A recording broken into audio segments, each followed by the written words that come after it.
Everybody's looking for a story. Story is how we live our lives. So how many gators do you guys have on site? About 300 altogether. 300 gators? Yeah. Like size-wise, this is one of the smaller guys. Oh yeah, this one's just a baby. The other ones are like 12 feet.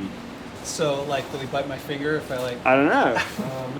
How do you feel right now? You know, I'm basically holding a dinosaur, so... Don't let go. Do you have any alligators who know how to ride motorcycles?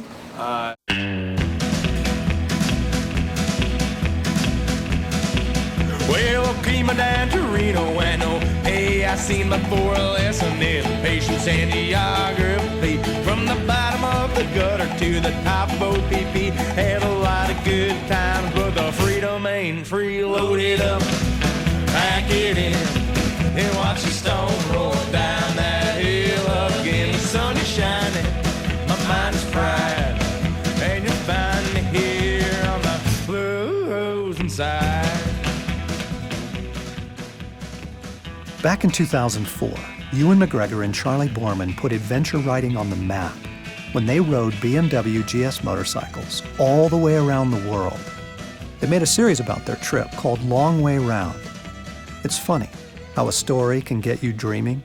So watching those films, watching Ewan and Charlie drive across the face of the planet, inspired us to go out and learn how to drive motorcycles, and then always had this dream of maybe one day going on a trip like they did. Obviously, we weren't going to go around the world, but we were ready to. So the trip for me started in December in the garage, huddled in a circle with the butane heater on, smoking cigars, and we began talking about trip ideas. There was one little hitch, though. None of us owned one of these bikes, and 5 of us have never ridden off-road. So going into the trip, my experiences were on 500cc and 600cc with about an cumulative maybe 10 hours of motorcycling experience, 15 if I'm generous. I am wildly unprepared for this. Blaine, you look like a stormtrooper. Really? Yeah. You kind of have the TIE fighter pilot thing going on here. It's pretty BA. And you know what the life expectancy is for those guys. Very small, but... Story gives us meaning.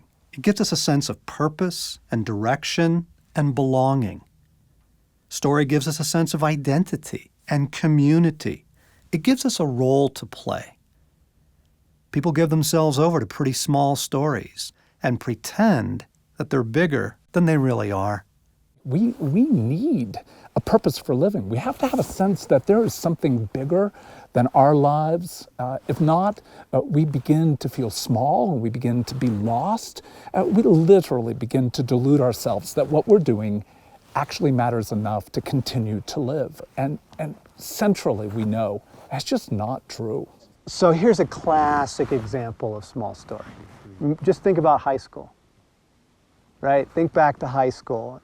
All of us, every desperate soul, just living in such small stories. I was the president of the drama club, and I won the award in my senior year for best actor. And that, like, my whole life revolved around the drama department, right? And so I was one of the drama geeks, I didn't care about the athletes, didn't care about, the academics. I had my little story, in which I thought I was playing this grand role. My world, I was a jock. I played football on a team that won the state championship 3 years in a row. And that was sort of my life. And yet, all I can ultimately think of was I was trying to get a girl to like me, either through football or drugs, and it just didn't work. For me, I figured out early on that I could sell people things. And so from probably my freshman year, I was the entrepreneur.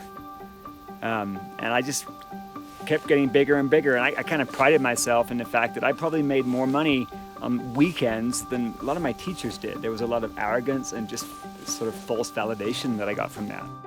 Yeah, I think for me the solution in high school was adventure.